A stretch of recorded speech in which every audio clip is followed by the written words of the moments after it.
आप देख रहे हैं न्यूज टाइम 24। ओड राजपूत समाज की ओर से रामगढ़ उपचुनाव में समाज के नेता निर्मल प्रकाश सुरा को टिकट दिए जाने की मांग उठाई है। मंगलवार को ओड राजपूत समाज के अध्यक्ष उदय सिंह सहित अन्य पदाधिकारियों ने आयोजित एक प्रेस वार्ता में यह मांग रखी।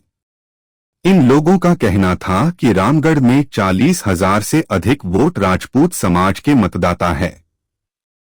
पिछले 15 साल से समाज भारतीय जनता पार्टी से टिकट मांग रहा है, लेकिन हर बार समाज की अनदेखी की जाती है। इस बार भाजपा टिकट नहीं देगी तो गत 2 बार वाले परिणाम ही भुगतने होंगे। इस दौरान समाज के नेता निर्मल सुरा का कहना था कि वह और उनके समाज बीजेपी में विश्वास रखता है। पार्टी के कार्यों में भी कार्यकर्ता के नाते बढ़-चढ़कर भाग लेते हैं। हिंदूवादी छवि होने के बावजूद उनकी अनदेखी की जा रही है।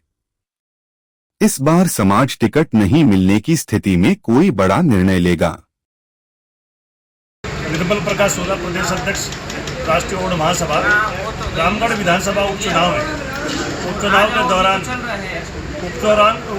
के दौरान हमारे ओड समाज की पीड़ा को ना भारतीय जनता पार्टी महसूस करती है, ना कांग्रेस सरकार पार्टी महसूस करती है।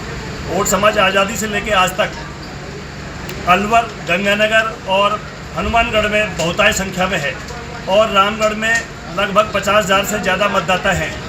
पिछली बार भी उपचुनाव में, पिछली बार के 2023 के चुनाव में भी हमने टिकट की मांग करी थी, लेकिन भाजपा पार्टी ने इसको दरकिनार किया।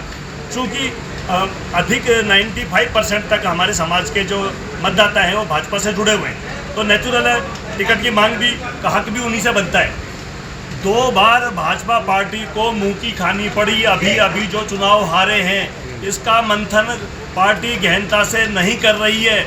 मैं पुनः इस चीज़ को आगाह कर देना चाहूँगा कि पार्टी इस चीज़ का गहन अध्ययन करे। पार्टी बार बार रामगढ़ से क्यों हार का सामना करना पड़ रहा है, और अब की बार भी अगर ओड समाज को दरकिनार किया, कहीं यह पुनरावृत्ति दोबारा इस पार्टी को ना देखनी पड़े, क्योंकि ओड समाज का मतदाता 50,000 प्लस है और उसको दरकिनार बार बार किया जाता रहा है।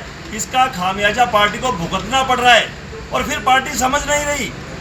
अब पार्टी फिर नए नए पैनल बना करके नए नए प्रत्याशियों की दिखा करके क्या साबित करना चाहती है? क्या इस ओड समाज का पुरुषार्थी समाज वालों को भी टिकट दिया, हमने सर माथे लिया, बढ़िया को टिकट दिया, हमारे समाज ने सर माथे लिया। क्या जिस समाज का सबसे ज़्यादा मतदाता है हिंदुत्व की दृष्टि से, क्या उसका कोई हक और अधिकार नहीं बनता? या तो ये कहें कि इस समाज में कोई प्रत्याशी के काबिल ही नहीं है। मैं एक टीचर था, 2023 में वीआरएस लेकर मैंने अपनी दावेदारी की, ताकि पार्टी को यह न लगे भाई समाज में कोई अच्छा कैंडिडेट नहीं है, और कैंडिडेट भी थे। तो मैंने उस दावेदारी को किया, हिंदुत्व के नाम पर काम किया, पार्टी ने उसको खारिज किया। कोई बात नहीं, उसके बावजूद भी हम पार्टी के साथ खड़े रहे। किंतु अब उपचुनाव के दौरान पुनः हमने दावेदारी प्रस्तुत की है, सभी प्रभारियों को भी दी है, प्रदेश अध्यक्ष जी को भी दी है, मुख्यमंत्री जी के पास भेजी है। अगर अब की बार भी इस तरीके से बार बार दरकिनार करते रहे, समाज मजबूर होकर किसी न किसी कठोर निर्णय पर जाने की स्थिति में रहेगा और पार्टी को इसका खामियाजा भुगतना पड़ सकता है। क्योंकि हम चाहते हैं इस समाज का मान सम्मान पार्टी किसी भी हद तक जरूर करे और पार्टी इस टिकट के बारे में गंभीरता से विचार कर टिकट की घोषणा करे कि ओड समाज के प्रत्याशी को टिकट दिया जाए। ये ओड समाज मेरी नहीं, समस्त राजस्थान से ओड समाज की मांग है। धन्यवाद। चैनल को सब्सक्राइब करना ना भूलिए।